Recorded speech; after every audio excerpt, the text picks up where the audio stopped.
Every month, the Ashcroft family convened for a lavish dinner at our ancestral estate, nestled in the hills of Napa Valley. These gatherings were less about familial bonding and more about showcasing one's latest acquisitions and achievements. As the youngest son, I often found myself overshadowed by my siblings' grand tales of success. "Just closed a deal on a vineyard in Tuscany," my brother Preston would announce, swirling his wine glass, his smile wide, teeth gleaming. "Acquired a tech startup in Silicon Valley," Cassandra, our sister, would chime in, flaunting her designer accessories as though they were badges of honor. I would sit quietly, sipping my iced tea, observing the spectacle from behind my glasses. They believed I was merely a struggling architect, renting a modest apartment in Portland. To them, I was the eccentric dreamer in the family, the one who never quite fit the mold of high-stakes business and bold acquisitions. Little did they know, I was the founder and CEO of West Pine Holdings, a real estate firm that had been discreetly acquiring properties across the Pacific Northwest. With a dedicated team of engineers, architects, and community planners, we were reshaping neighborhoods, not through flashy skyscrapers, but through thoughtful, sustainable development. 6 months prior, West Pine Holdings had acquired Ashcroft Plaza, the very building where our family gatherings took place. I had orchestrated the purchase through a series of shell companies, ensuring my identity remained concealed, even from our family trust's watchful eye. During one dinner, the conversation shifted to the mysterious new owner of Ashcroft Plaza. "Some foreign investor, perhaps," Preston speculated. "Whoever it is, they're making significant changes," our father added, concern evident in his voice. "Staff turnover, tenant meetings, new signage." "They've replaced the management company," Cassandra said, frowning. "My husband's firm was part of that team." I remained silent, hiding a smirk behind my glass. They had no idea the foreign investor was sitting right in front of them, and every whispered complaint only validated the scope of the transformation I had triggered. My office in Portland overlooked the Willamette River, a modest space filled with blueprints, building models, and photos of completed community spaces. I preferred function to flash. It was here, in this quiet corner of the city, that I pored over the financial records of Ashcroft Plaza. As the new owner, I had initiated a comprehensive audit. What I found was staggering: misappropriated funds, inflated invoices, nepotistic contracts. A leaking roof had been repaired 4 times in a year, each time by a different contractor, all of whom had ties to our family. The numbers didn't lie. West Pine Holdings had a policy: transparency, sustainability, and ethical governance. Ashcroft Plaza would be no exception. The more I dug, the clearer the picture became. Preston had funneled money through dummy repair contracts. Cassandra's husband was overcharging for basic plumbing tasks, using the building's maintenance fund as his personal piggy bank. Even my father, once an icon of Ashcroft integrity, had turned a blind eye, or worse, signed off willingly. But this wasn't about revenge. This was about integrity. This was about proving that legacy wasn't something inherited. It was built. I began meeting with the tenants: a widowed teacher who had lived there since the 1980s, a retired mechanic who ran a free tool library, a young couple expecting their first child. They had stories of being ignored, overcharged, belittled. Their voices mattered, and I was listening. The confrontation took place in the same boardroom where generations of Ashcrofts had made decisions that shaped our family's empire. The oak-paneled walls and the chandelier above had seen countless deals, some noble, some not. I stood at the head of the long table, a dossier in hand. My family sat around it, flanked by their legal advisors and a few board members, most of whom were on the payroll in one way or another. "Thank you for coming," I began, the words clear and measured. "Today, we address the financial and operational state of Ashcroft Plaza and its future." I opened the dossier and laid out the evidence: receipts, bank statements, falsified invoices. "Preston, care to explain the $2 million labeled as roof repairs that funded your Jackson Hole property?" He sputtered. "That's a misinterpretation. My company was paid through a shell vendor that doesn't exist outside a P.O. box." I turned to Cassandra.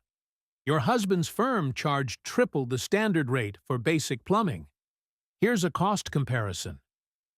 Faces turned pale. Whispers buzzed through the room like electricity. My father's expression was unreadable. Finally asked, "Why are you doing this?" "Because this building deserves better," I said. "The people who live there deserve better.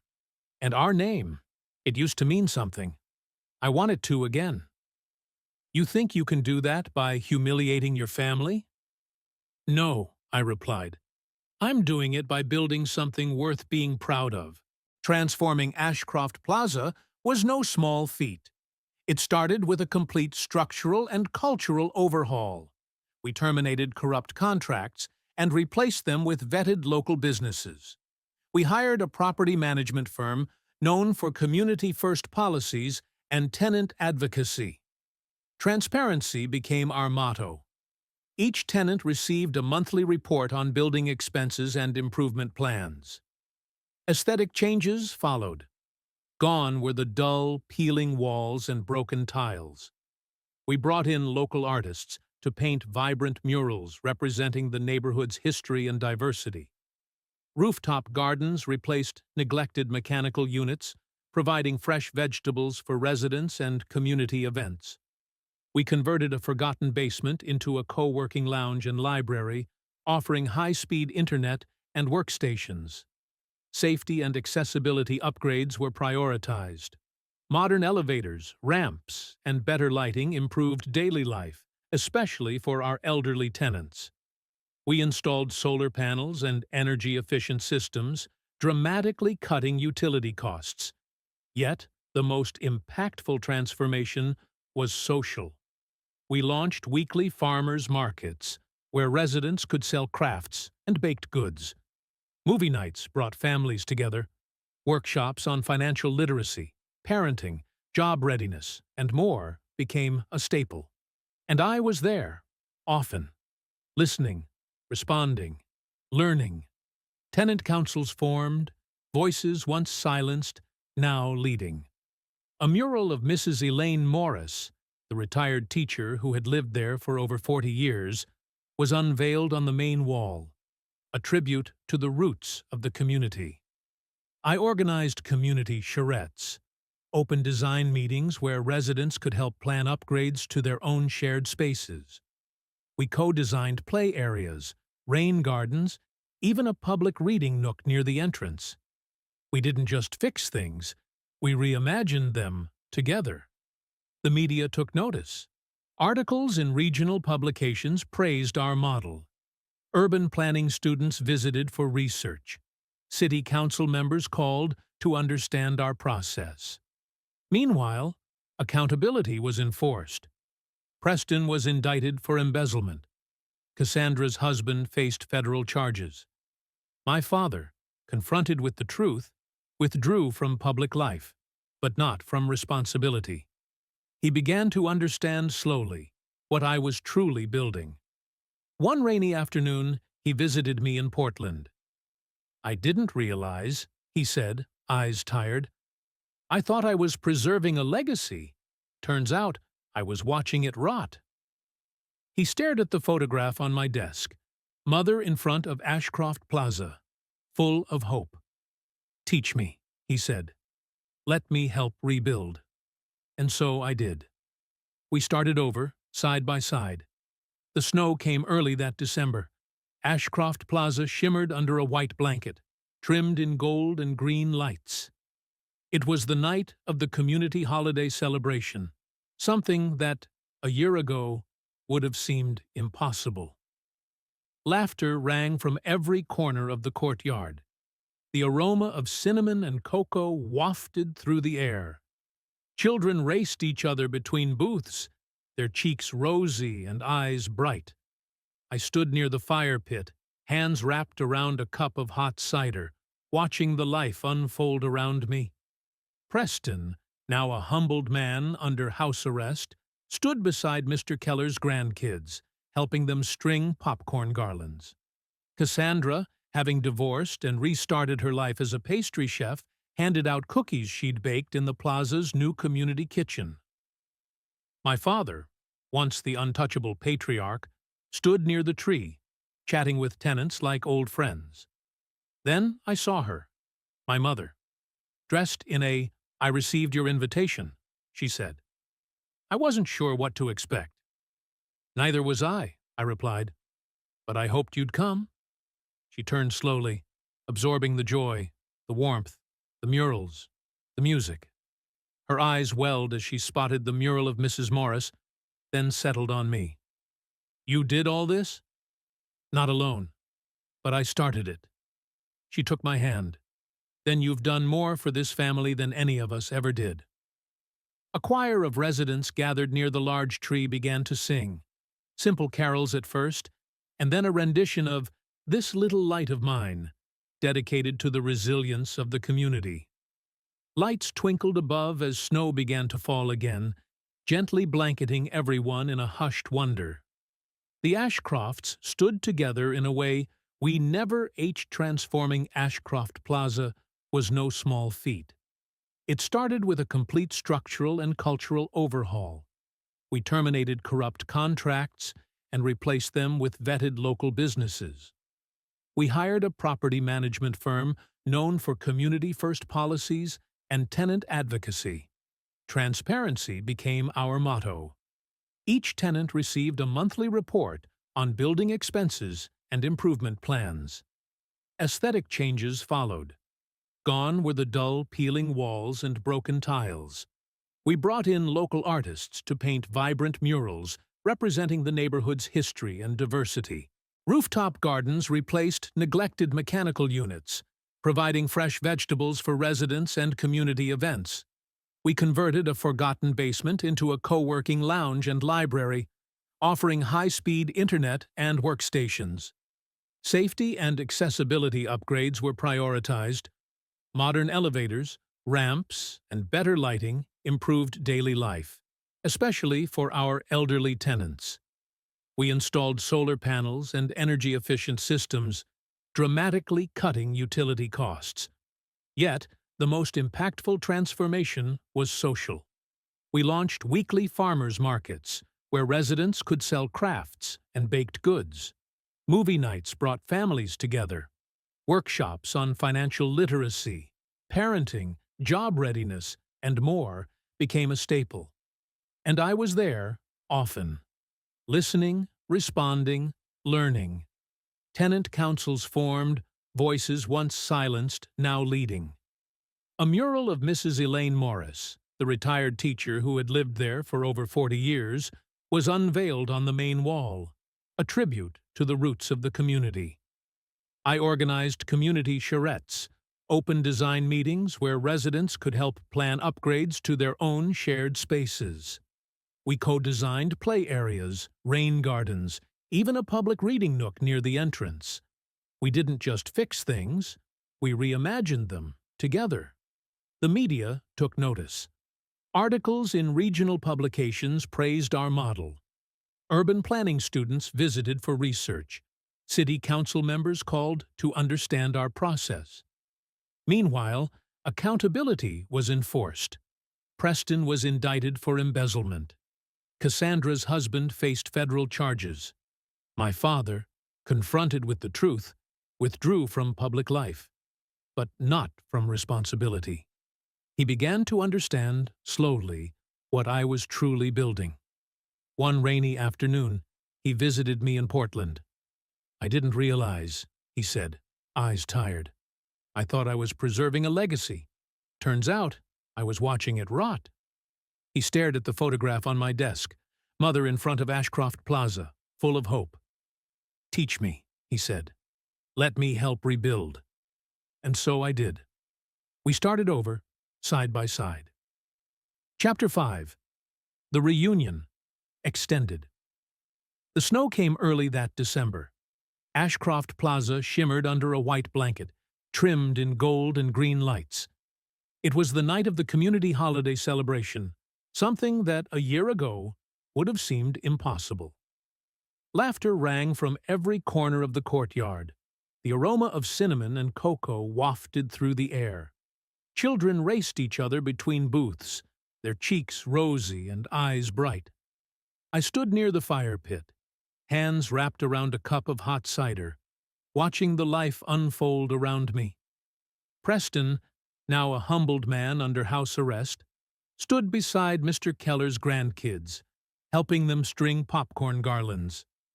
Cassandra, having divorced and restarted her life as a pastry chef, handed out cookies she'd baked in the plaza's new community kitchen. My father, once the untouchable patriarch, stood near the tree, chatting with tenants like old friends. Then I saw her, my mother. Dressed in a deep green coat, her silver hair perfectly styled, she approached slowly, taking it all in. "I received your invitation," she said. "I wasn't sure what to expect." "Neither was I replied, "but I hoped you'd come." She turned slowly, absorbing the joy, the warmth, the murals, the music. Her eyes welled as she spotted the mural of Mrs. Morris, then settled on me. "You did all this?" "Not alone, but I started it." She took my hand. "Then you've done more for this family than any of us ever did." A choir of residents gathered near the large tree began to sing. Simple carols at first, and then a rendition of "This Little Light of Mine," dedicated to the resilience of the community. Lights twinkled above as snow began to fall again, gently blanketing everyone in a hushed wonder.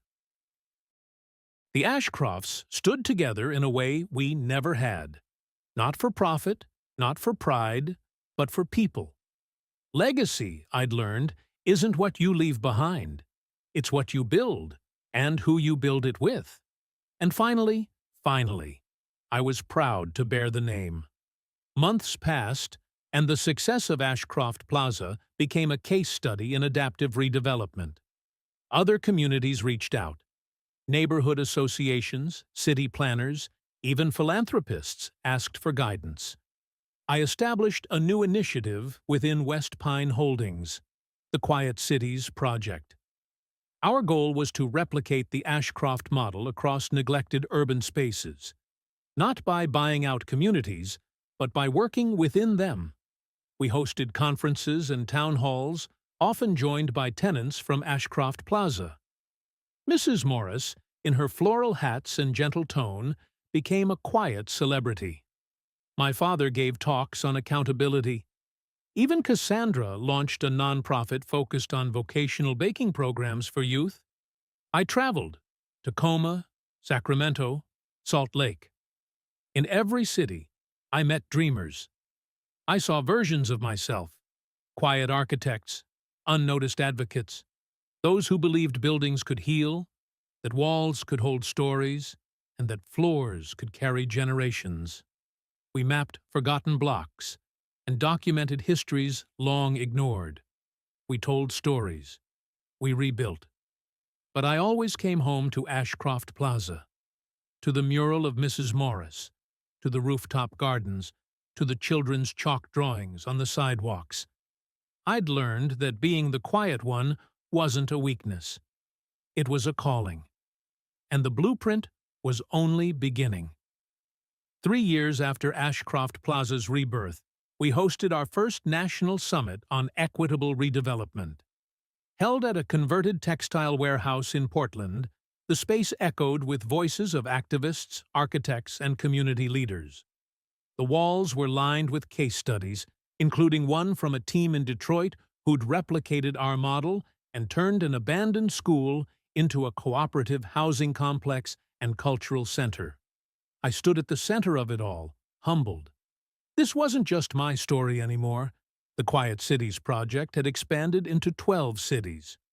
Each had its own flavor, its own rhythm, its own struggles. We offered blueprints, seed grants, and technical support. But we never imposed. The heart of the model was always partnership. I hired former tenants as consultants and facilitators.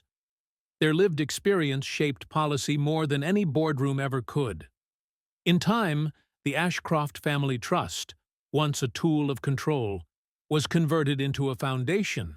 Its mission: to fund grassroots projects that prioritized dignity, sustainability, and shared ownership. On the foundation's board sat Cassandra, Mrs. Morris, my father, and 2 teen residents of Ashcroft Plaza. One afternoon, during a break in the summit, I walked out onto the rooftop deck. The city stretched out before me, its edges glowing in twilight. My mother joined me. "You've turned silence into strength," she said. "You built something that speaks louder than any speech." I nodded. But the work wasn't finished. It never would be. Because cities aren't static. They breathe, they break, they mend. And I would keep building, quietly, steadily, with those willing to dream. Success often breeds resistance, not just from systems, but from within. As quiet cities expanded, not everyone welcomed our philosophy. In one Midwestern town, our proposal to partner with a neglected tenement community met with backlash.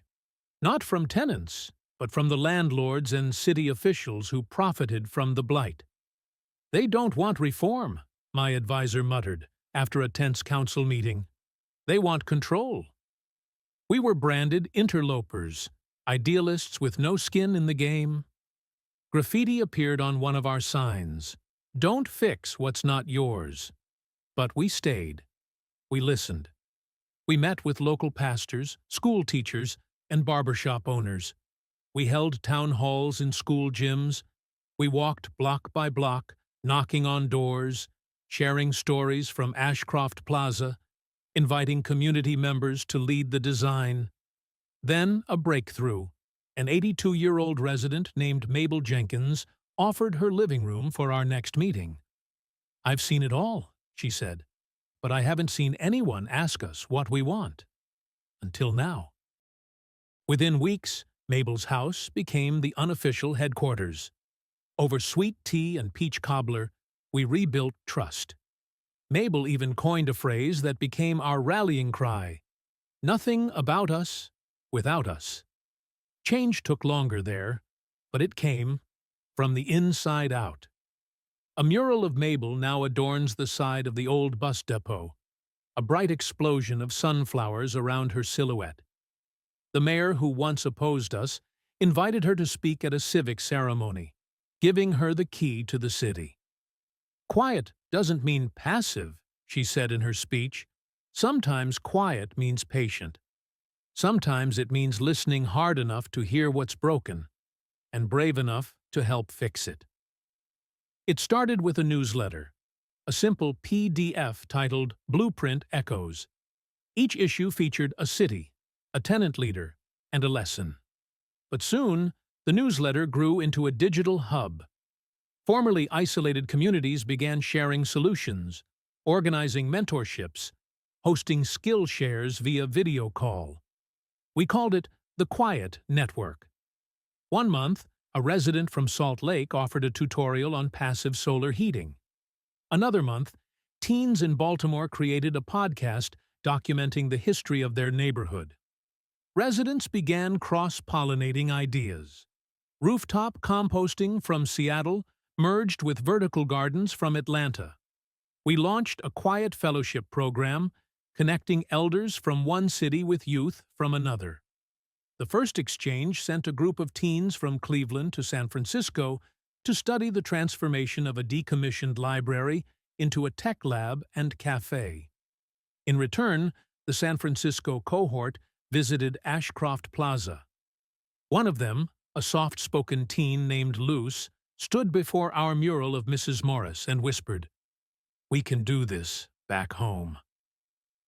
Legacy, I realized, was never meant to be authored by one. It was a chorus. Detroit was different. Ruins whispered from every corner, abandoned schools, hollow factories, silent streets. But it wasn't empty. It breathed with rhythm, music from front porches, street art blooming over crumbling bricks. We partnered with a collective of local artists and activists who'd already been doing the work, illegally renovating abandoned buildings, holding classes in old auto garages, organizing street markets. "This isn't revitalization," one of them told me. "It's reclamation." Together, we converted a defunct tire plant into a multi-use space, part school, part performance center, part co-housing unit. Everything was built with reclaimed materials, painted in deep blues and copper tones. We named it The Forge. When The Forge opened, a crowd of nearly 2,000 gathered. Families, former auto workers, students, elders, the mayor, street performers. Children danced in the lot where trucks once rumbled.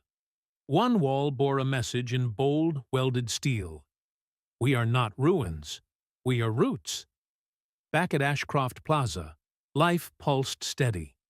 Children I'd seen drawing chalk murals were now teenagers running art clubs. Mrs. Morris celebrated her 85th birthday with a jazz band on the rooftop. We started a documentary project, Silent Architects, capturing stories of residents, facilitators, and cities in transition. It wasn't about me anymore. It never really was. The film opened in local theaters and later streamed worldwide. Letters poured in from Brazil, India, and South Africa. People saw themselves in the stories, and they started building their own. One evening, after a screening, a young architect approached me. "You showed me that buildings aren't just structures," she said. "They're promises." Her name was Imani. She became the lead architect of our newest project in Tulsa, a city eager to rewrite its story. And as I watched her lead a community design circle, eyes shining with intent, I realized my greatest work was never what I built. It was what I helped others imagine. Tulsa was haunted by memory. The scars of the Greenwood Massacre, once silenced, now sang in murals and spoken word, in protest and policy. We arrived not to erase the past, but to stand in its shadow and grow something worthy of it. Imani led the project. She wore her hair in thick braids and kept a notebook filled with both architectural sketches and quotes from her grandmother. "If you don't know where you come from," one read, "you'll build a home for someone else's dream." We didn't start with a blueprint. We started with a circle. Elders, artists, students, entrepreneurs. In a decommissioned church, under stained glass that caught the dusk, we listened. "What do you want to see rise?" Imani asked. The answers were stories. A man remembered his grandfather's barber shop on Greenwood Avenue. A woman spoke of her aunt's jazz club, where Count Basie once played. A teen shared a dream of a studio where kids could make music instead of just surviving it. So we drew, not blueprints, but memories. And then we layered vision. The Greenwood Renaissance Center wasn't just a building. It was a campus, a living history archive, a marketplace, a tech hub, and a stage. A barber shop and a cafe. A place where legacy met future. On opening day, the mayor gave a speech, but it was the elders who moved the crowd. One of them, Miss Elaine, stood at the podium and said, "This is not reparations, but it is restoration. This is us saying, we're still here, and we're not done." She cut the ribbon with gold-handled shears and handed them to Imani. "Now go build for someone else's grandchildren." Chapter 13. Earthwork. As our projects multiplied, so did the stakes. We weren't just shaping cities. We were reshaping the idea of what a city could be. But nature kept reminding us of its power. A devastating flood hit a coastal town in North Carolina just weeks after we began consultation there. Streets became rivers, schools became shelters, and suddenly, our community meetings moved from libraries to evacuation centers. There, amid cots and donation bins, we didn't ask what should be built.